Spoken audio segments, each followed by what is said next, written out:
Chapter 9. Still want more? Here are some to-dos. Many people may not be satisfied with my 10 steps. They see them more as philosophies than actions. I think understanding the philosophy is just as important as the action. There are many people who want to do instead of think, and then there are people who think but do not do. I would say that I am both. I love new ideas, and I love action. So for those who want a to-do list on how to get started, I will share with you some of the things I do in abbreviated form. Stop doing what you're doing. In other words, take a break and assess what is working and what is not working. The definition of insanity is doing the same thing over and over and expecting a different result. Stop doing what is not working and look for something new. Look for new ideas. For new investing ideas, I go to bookstores and search for books on different and unique subjects. I call them formulas. I buy how-to books on formulas I know nothing about. For example, in the bookstore, I found the book The 16% Solution by Joel Moskowitz. I bought the book and read it, and the next Thursday, I did exactly as the book said. Most people do not take action, or they let someone talk them out of whatever new formula they are studying. My neighbor told me why 16% would not work. I did not listen to him because he's never done it. Find someone who has done what you want to do. Take them to lunch and ask them for tips and tricks of the trade. As for 16% tax lien certificates, I went to the county tax office and found the government employee who worked in that office. I found out that she, too, invested in the tax liens. Immediately, I invited her to lunch. She was thrilled to tell me everything she knew and how to do it. After lunch, she spent all afternoon showing me everything. By the next day, I found 2 great properties with her help that had been accruing interest at 16% ever since. It took a day to read the book, a day to take action, an hour for lunch, and a day to acquire 2 great deals. Take classes, read, and attend seminars. I search newspapers and the internet for new and interesting classes, many of which are free or inexpensive. I also attend and pay for expensive seminars on what I want to learn. I am wealthy and free from needing a job simply because of the courses I took.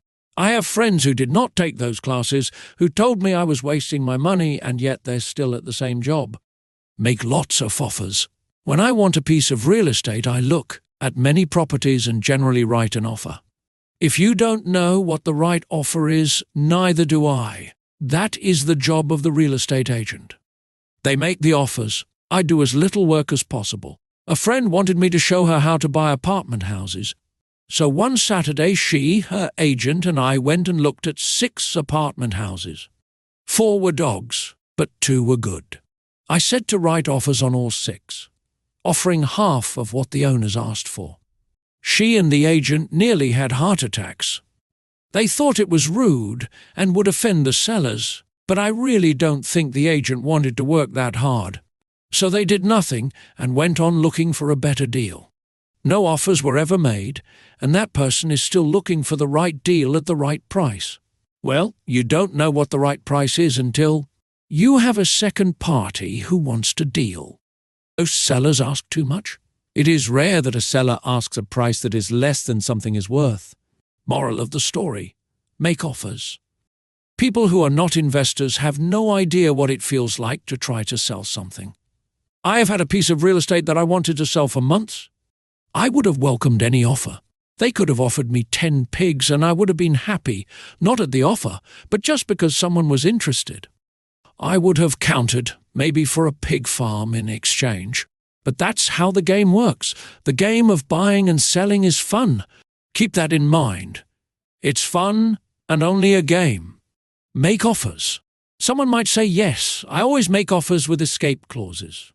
In real estate, I make an offer with language that details subject to contingencies, such as the approval of a business partner. Never specify who the business partner is. Most people don't know that my partner is my cat. If they accept the offer and I don't want the deal, I call home and speak to my cat. I make this ridiculous statement to illustrate how absurdly easy and simple the game is. So many people make things too difficult and take it too seriously. Finding a good deal, The right business, the right people, the right investors, or whatever is just like dating. You must go to the market and talk to a lot of people, make a lot of offers, counter-offers, negotiate, reject and accept. I know single people who sit at home and wait for the phone to ring, but it's better to go to the market even if it's only the supermarket.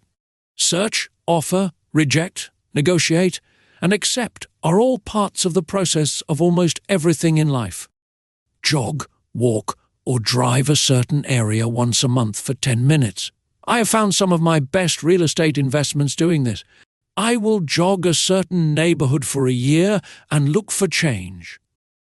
For there to be profit in a deal, there must be two elements, a bargain and change. There are lots of bargains, but it's change that turns a bargain into a profitable opportunity. So when I jog a neighborhood I might like to invest in. It is the repetition that causes me to notice slight differences. I notice real estate signs that are up for a long time. That means the seller might be more agreeable to deal. I watch for moving trucks going in or out. I stop and talk to the drivers. I talk to the postal carriers. It's amazing how much information they acquire about an area. I find a bad area, especially an area that the news has scared everyone away from. I drive it for sometimes a year, waiting for signs of something changing for the better. I talk to retailers, especially new ones, and find out why they're moving in. It takes only a few minutes a month, and I do it while doing something else, like exercising or going to and from the store. Shop for bargains in all markets. Consumers will always be poor. When the supermarket has a sale, say on toilet paper, the consumer runs in and stocks up. But when the housing or stock market has a sale, most often called a crash or correction, the same consumer often runs away from it. When the supermarket raises its prices, the consumer shops somewhere else. But when housing or the stock market raise their prices, the same consumer often rushes in and starts buying. Always remember, profits are made in the buying, not in the selling. Look in the right places. A neighbor bought a condominium for $100,000. I bought the identical condo next door for $50,000. He told me he's waiting for the price to go up. I told him that profit is made when you buy, not when you sell. He shopped with a real estate broker who owns no property of her own. I shopped at the foreclosure auction. I paid $500 for a class on how to do this. My neighbor thought that the $500 for a real estate investment class was too expensive. He said he could not afford the money all the time, so he waits for the price to go up. Look for people who want to buy first. Then look for someone who wants to sell. A friend was looking for a certain piece of land. He had the money but did not have the time. I found a large piece of land, larger than what my friend wanted to buy, tied it up with an option, called my friend, and he said he wanted a piece of it. So I sold the piece to him and then bought the land. I kept the remaining land as mine for free. Moral of the story: buy the pie and cut it in pieces. Most people look for what they can afford, so they look too small. They buy only a piece of the pie, so they end up paying more for less. Small thinkers don't get the big breaks. If you want to get richer, think big. Think big. Retailers love giving volume discounts simply because most business people love big spenders. So even if you're small, you can always think big. When my company was in the market for computers, I called several friends and asked them if they were ready to buy also. We then went to different dealers and negotiated a great deal because we wanted to buy so many. I have done the same with stocks. Small people remain small because they think small, act alone, or don't act all. Learn from history. All the big companies on the stock exchange started out as small companies. Colonel Sanders did not get rich until after he lost everything in his 60s. Bill Gates was one of the richest men in the world before he was 30. Action always beats inaction. These are just a few of the things I have done and continue to do to recognize opportunities. The important words are have done and do. As repeated many times throughout the book, you must take action before you can receive the financial rewards. Act now.